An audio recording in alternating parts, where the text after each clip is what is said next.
asalaamaaleykum ñu ngi leen nuyu di leen ziar yéen ñi ñuy suivre ñëpp ci seen chaîne sama xalaat ñu leen di nuyu di leen ziar baax di leen fàttali ñu ngi seen programme plante de la semaine wala arbre de la semaine léeg-léeg mu nekk gàncax bu ndaw léeg-léeg mu nekk garab gu mag. daal ñu si benn la rek. waaw mu ko ñu si dal professeur Ousmane Ndiaye muy borom Boga Bio nekk fële ca Kër Massar xam naa ñi koy soxla bëgg a wax ak moom directement ñu numéro moo nekk suuf vidéo bi. ñuy éviter nag di ko message di ko laaj loo xam ne wax nañ ko ci vidéo bi ku seetaan vidéo bi mu am lu mu ci wax lii lay fekk nii lañ koy defee waaw nga doy loolu du soxlawaat après woowaat ko di ko laaj vidéo bi dama ko doon seetaan gis nga wax ci mbante bi ku ko naan da ngay am nangam pour mu wax la effectivement da nga koy naan nangam loolu xam nga du ko jar voilà li ñu doon gën a bëgg daal mooy ku koy contacter mu nekk koo xam da nga kaa soxla personnellement si leneen voilà mais li ñu wax ci vidéo yi moom waaw du jar des fois nag di ko ci message parce que tamit xam nga jot bariwul te day bàyyi temps am ñu fii di partager li mu xam ak sénégalais yi loolu rek déjà amul fay buñ ci bëggee boole nag après bëgg abuser ci temps bi day compliqué waaw loolu ñu ciy bàyyi xel bu baax a baax a baax ñi ngi waxtaane nag tey ci garab goo xam day sax ci réew mi ñu naan ko mbante maare mbër boobu astafurlah maa juum de mbante maare waxoon nañ ko. maa juum ñi ngi waxtaane mbër bëf mbante maare nag comme lu tax man day nekk sama xel du ma koy jaxase di ko wax xaw ma daf ma yitteel xaw ma moo tax mbër bëf wala mbëraa am na sax bu ñu naan mbëraa bëf xaw ma nag ndax après nga leer différence bi waaw garabu mbër bëf la ñuy waxtaane lan mooy ay njariñam maanaam ci wàllum faj fii ci Sénégal kon professeur ñu ngi lay dalal di la nuyu di la ziar. ñoo ngi lay fay sëñ Pape Mor Lo ñu ngi lay nuyu di la ziar di la ndokkeel di nuyu mbokku internet yi nga xamante ni yëpp ñu ngi suivre comme ni nga ko waxee rek garab gu am solo la ñuy waxtaanee muy mbër boof. mbër boof nag comme ni ko mag ñi di faral di waxee rek képp ku jaar daara dégg nga mag ñi di wax ni du mbër boof mbër mu boof la. waaw ñu bëri dañ koy faral di wax mbër mu boof maanaam mbër mu boof moom la mu yor ci secret daa bëri. waaw foofu lañ ko indee. donc bu ko defee dafa bëri lu muy faj mu la non scientifique la mooy c'est le Mamadika Saranchika mooy non scientifique bi. mu am ay acide yu bëri yoo xamante ni day tax mooy wane ni ay njariñam daal. am na lu ñuy wax benn principe actif bi ñuy wax la Mamadicine boobu moo tax toujours mu nekk garab gu weex. c'est une plante un peu amère wala très amère même dafa weex. Mamadicine boobu toujours bu nekkee ci garab bi rek day indi wextaan bi loolu moo tax nag ñu koy jëfandikoo nañ ci def ndànk ndax plante la boo xamante ni dafa xaw a wex mais aussi c'est une plante toxique donc ci yu toxique yi la bokk dafa am doole donc dafa am lu ñu koy utiliser donc yooyu yëpp dinañ ci ñëw mais bu ñu nee plante toxique nag wane na ni li bépp njariñ bu ñu fi wax jigéen ñu tollu diggante waruñu ko jël ndax toxicité bi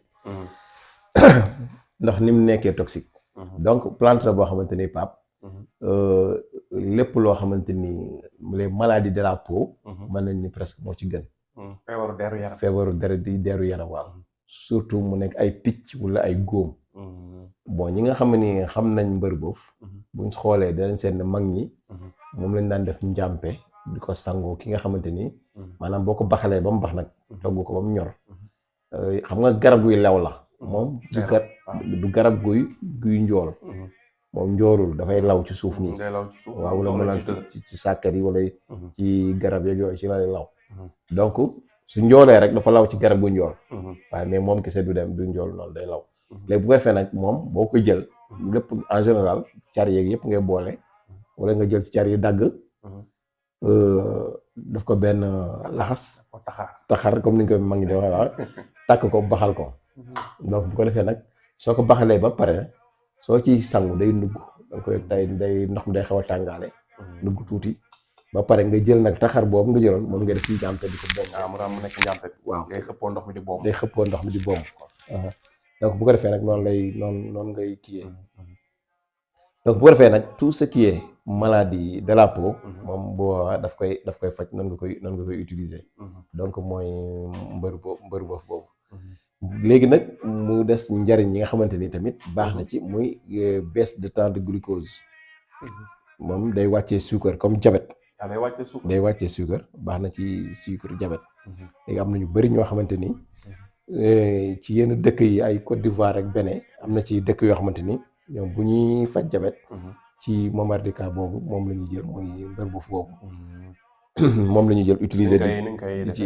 di ci naan xob yi ngay jël baxal ko waaw di ci naan dëggaan kaas moomu kaasu ataaya doy na moom parce que dafa weex kaasu ataaya suba ngoon su baree ba bari suba midi ngoon ñetti kaas ataaya waroo ko dépassé waaw waroo ko jël lu ëpp loolu quoi parce que moom day wàccee taux de glucose bi day baissé sucre daal mais tamit noonu muy wàccee sucre noonu lay wàccee tension parce que en général waxoon naa la ko ci benn vidéo mais en général d'après samay recherche man nag laa wax de pour le moment garab yi wàccee tension yëpp wala ñuy wàccee sucre dañuy wàccee tension yi wàccee tension en général dañuy wàccee sucre c'est-à-dire garab yi faj jabet dañuy wàccee waale tension garab yi wàccee daal tension dañuy baaxaale si jabet parfois donc yooyu mais loolu ay recherche la yoo xam ne c'est personnellement dañoo am relation découvrir naa ko ci garab yi maanaam garab guy baax ci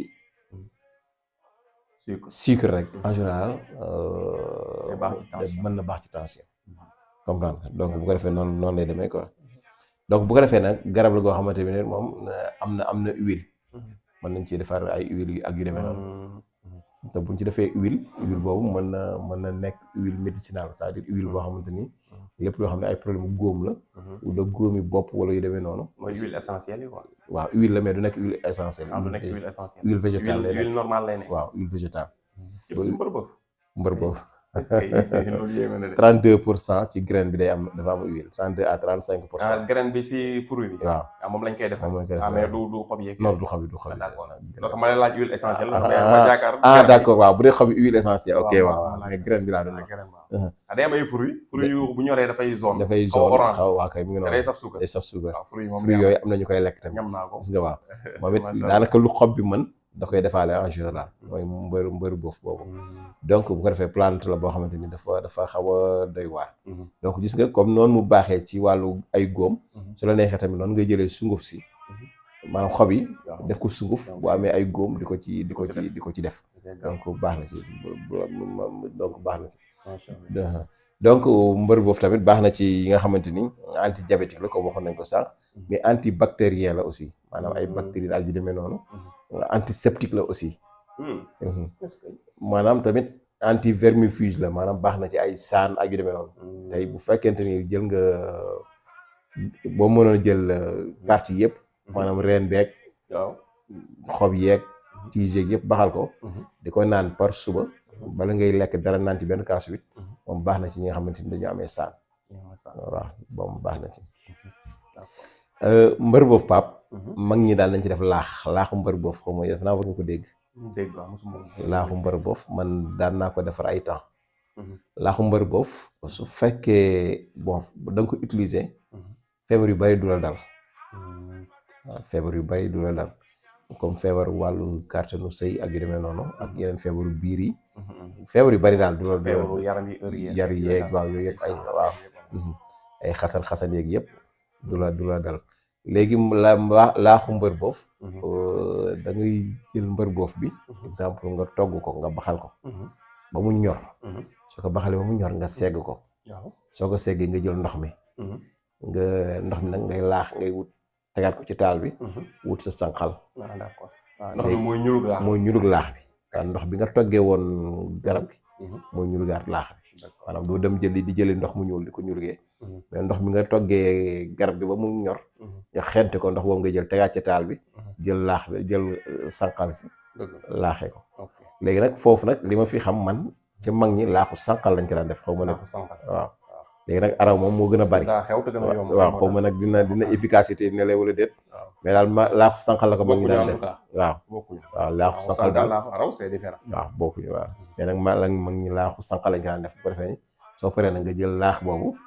su la neex lekk ko yaa xam nag loo koy sifaayee mais de préférence bu la neexee nga def ci soow bi kii soit bisaab waaw bisaab wala buy wala daqaar ma bañ cee bala utiliser soow bi waaw parce que soow bi boo xam xool dafa pare utiliser soow mun nga biaiser affaire bi waaw soow bi soow pënd sunguf la kii la quoi sunguf meew la quoi voilà bu dee nag buy beeg bisaab bi ay produits naturels la comme laax bi nga defar léegi nag bu ko defee nag loolu ngay jël lekk ko mag ñi bu ñu ko daan lekk sax dañ ko daan fas xam nga fas. nga ko fas jël la xam naa ko. waaw di ko lekk lekkee loxo di ko firi waaw fa ngoog. noonu la xam naa ko def naa ko. waaw mi ngi noonu. su ko defee bëri na yoo xam ne man fii Dakar laa juddoo yaroo dégg naa ko def ko de. waaw mi ngi noonu mi ngi noonu foo ngay appliquer pour xam tamit quoi. waaw kay mi ngi noonu. laax sax lekk kii xaal sax toj naa ko lekkee ko loxo. comme noonu mooy dégg ñun dañ ko daan def bu njëkk ba tey xaal mu ne mel ni comme genn wàll gi noonu. nga jël sa loxo di dindi lekk waaw def naa ko waaw effectivement waaw. léegi bu ko defee laax boobu nag waaw boo koy lekk feebar yu bëri du la sonal. léegi su fekkee xaw ma bi ñuy def mbante maare waxoon na ko la déet. waaw am waxoon nga ko. laaxu mbër boobu tamit su fekkente ni def nga ko ak mbante maare maanaam nga jël mbante mi togg boole ko ak mbër boof bi nga togg leen ñoom ñaar bañ ñor nga xeent ko jël ndax boobu ñu liggéey ko toggi ko laax boobu boo ko lekkee moom sibbiru moom du la dal ci année boobu ci at moom. waaw defe naa ko waaw. loolu moom dama ko defaat wala ñi nga xamante ne sibbiru de. li ñuy wax paludisme. waaw kay paludisme. ñi nga xam ne da leen a yab. bu ñu koy def moom macha allah day dem loolu moom lu ñu li xam nga li arab naan jarab. waaw mooy li ñu def gis defaat. même chose nga waaw kay maanaam loo xam ne da nga ko defaat ko. donc vraiment kon du loo xam ne ay tànnatu la wala ay non. léegi bu ko defee nag bu nawet di ñëw ku ko mën a defal sa njaboot baax na ku ko mënul di nga def ko bu ko defee moom sibbiru moom yow pare nga ci. wala su lay dalit da lay tisati rek jàll. donc bu ko defee mbër boobu baax na ci loolu. léegi bu ko defee tamit même xob yi bu la neexee tey ñi nga xamante ni amee nañ hémorroïde muy génn. mën nañoo jël xob yu mbër boobu yooyu. di koy riij ko ba mu nekk pat. ñu di ko ci tay ci hémorroïde bi nga xamante day génn. di ko def seen suuf. da koy delloo. da koy delloo wala ñu jël ko wala ñu baxal ko di ko naan moom it baax na ci. bu fekkente ni tamit ñi nga xam ne dañoo am lakk-lakk. mooy brûlure. xam ne dañu seen yaram dafa lakk. ñoom it bu ñu amee parce que wax nañ leen c'est une plante boo xamante ni dafa baax ci les maladies de la peau. soo ko amee moom it jël kii bi. xob yi def ko pat waaw di ko diw ci fi nga xamante ni dafa lakk. moom it day dem ba da koy cicatriser da koy wéral ci lu gaaw. donc baax na ci ni ñu waxee woon paludisme. ñi nga xamante ni dañoo am sibbiru. saa mbante bi moom rek boo koy jël baax na ci paludisme. baax na ci tension. day wàccee tension baax na ci diabète. ñi nga xamante ni dañu amee dysenterie muy biir bi daw. wala biiru taññi. ko gën a xamee waaw biiru taññi boo koy jël aussi moom mbër boobu tamit dina ko saafara. ñi nga xam ne dañu amee rhumatisme tànk yu metti moom bu ñu amee comme ni ñu waxoon ci garab yi paase rek xob yi. def ko pat. di ko ci tay di ko ci takk noonu. cataplasme maanaam da ko ci diw quoi. takk ko moom it baax na ci ñi nga xamante ni dañuy amee rhumatisme. waaw muy tànk yu metti wala yu demee noonu. ñi nga xamante ne dañuy amee waga. mel ni waga wala. amoon na fi waaw kosa yooyu. loolu bu la neexee soit nga jël xob bi di ci taf. la ko jël njooy li ndox mi. bu ko daggee noonu ndox moom noonu. di ko ci génn ci. di ko ci diw. moom it baax na ci ñi nga xamante ne dañuy amee kosa wagat yi. waaw mooy yaram ba may góom rek sew yu bari. waaw génnee ndox. loolu mooy kosa pour ñu ko xamul mooy wagatam. dafay am ay jamono yu ñu fi wàccoon ci réew mi. daan fi ñu baree bari. ok léegi bu fekkee am nga kii bi nu mu tuddati reen bi. moom it di ko naan am na ñu mag ñi daan wax syphilis. nga xamante ni genre góor ñi lay ëpp lu muy dal. waaw moom it boo koy naan. ci awra bi lay nekk waaw. moom it yàlla mën na ko saafara. moom it mooy boobaa reen bi ngay jël quoi di ko baxal di ko naan. reenu caxar. waaw baxal di ko naan. reenu mbër boof. ngay waaw dañoo xaw a niroo. waaw dañoo xaw a niroo nag waaw su fekkee tamit da nga am rhumatisme tamit te utiliser woo ko noonu mën nga jël reen bi di ko baxal di ko naan. xam nga xob yi sànq dañ la waxoon ni da nga ko ci taf. mais reen yi mën nga koy jël di ko naan. comme doom bi tamit fruit bi pap su la neexee nga def ko jus. jël ko di ko naan pour mu wàccee sa taux de glucose. mooy sucre bi diabète bi wala yu demee noonu. donc yooyu daal baax na ci ñi nga xamante ni amee nañ. am na njëriñ de. waaw mbër boof waaw mag ñi daal nañu wax ni mbër boof tudd mbër boof waaye mbër mu boof la waaw. xam nga bu lay ci suuf noonu day comme lu boof. waaw kay waaw mi ngi noonu. moom mbër la may dafa boof. dafa boof waaw kay. nga ko romb doo ko bàyyi xel. waaw mbër mu boof doo gis rëyaayam. waaw kay. doo gis rëyaayam. macha allah loolu am na solo professeur. xam naa ko dina tax mbër boobu dinañ ko gën a mën a jox cër. man moo xam naa ko bu baax quoi. parce que comme voilà dama nekk xale la dama xawoon a sopp. waaw effectivement te boobu comme tam dañoo dëkkoon yëmbal. te yëmbal côté bi jëm kii bi kii bi forêt classé mbaaw bi waaw mooy forêt bi nekk Darkase. dem commencé mbaaw nii dem ba ay côté kii Kër Mbay Fall. ñun foofu moo nekkoon fu ñu daan fay buñ jàngul. moo tax garab yu bëree yoo xam ne xam naa ko foofu laa ko xam. garab yu bëri yoo xam ne da nga ko doon dégg nii. foofu laa gisee garab yi ak ay doomam. waaw foofu bëri na garab. voilà foofu lañ ko gisee. am na garabu di tax yu ñu fa doon gis te garabu di tax xam nga loolu raar am na di tax yu ñu fa daan gis dañ naa di tax boobu kenn du ko lekk bu ko lekkee mën ngaa dee yooyu garabu dambal bi ñu fi doon waxtaane foofu laa ko tege ba si xam bariwul fii ci dëkk bi. waaw bariwul waaw foofu laa ko gisee ak yeneen ay garabu ay kii.